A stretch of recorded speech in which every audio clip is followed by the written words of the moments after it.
Mani sauc Ralfs Ozols. Es mācos privātajā pamatskolā Gaigas tilta 97. 2. klasē. Es jums šodien pastāstīšu latviešu tautas pasaku Zelta cirvis. Reiz kāds vecs vīriņš nogājis upes krastā malku skaldīt. Devīja viņam nopietnas cirvis un ievēlēs upē. Vecais vīriņš bēdājies, kā varēs savu maizīti peldīt. Bet te uzreiz sāca sūkļi uzteikties.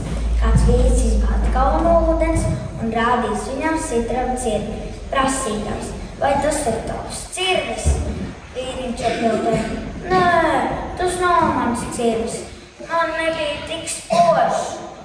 Tad vīrs pazuda upes dibenā un pēc kāda laika parādījies ar zelta cirvi rokā. Prasīs, vai tas ir tavs cirvis?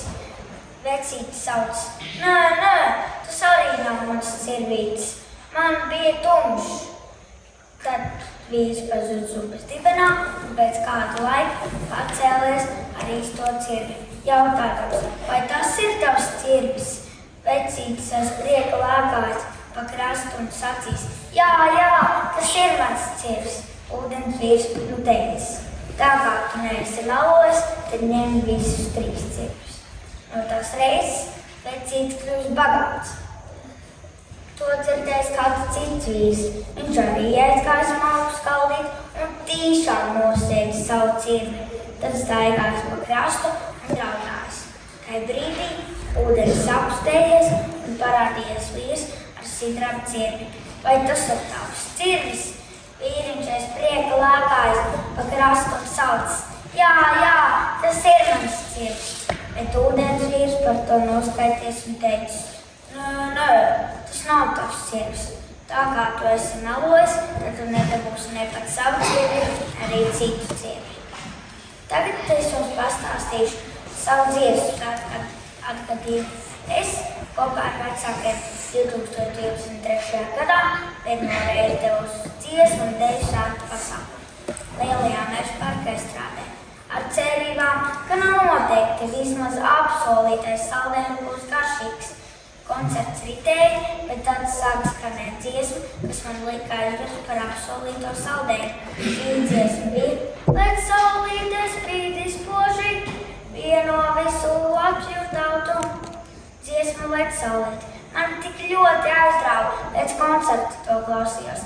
Visās mūzikas traumēšanas vietās dziedāju līdzi, iemācīju dziesmu arī savai māsai, un tētis arī joku vien piebilda. Dēls, izskatās, ka saule tavā galvā tagad lec 24 stundas, 7 dienas nedēļā.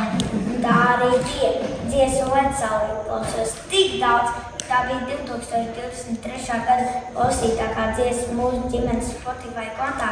Jāpiebilst, ka tētis savas dziesmas klausās Spotify katru dienu, bet Let saulīt klausīšanās skaita ziņā pārspēja visas citas dziesmas. Nesen, kad Spotify nejauši uzdod Let saulīt, tad tētis pasmaidīja un teica, atkal Let saulīt, drīz Spotify man sāks piedāvāt saules krēmu un pludmales brilles. Tagad es jums pastāstīšu anekdoti.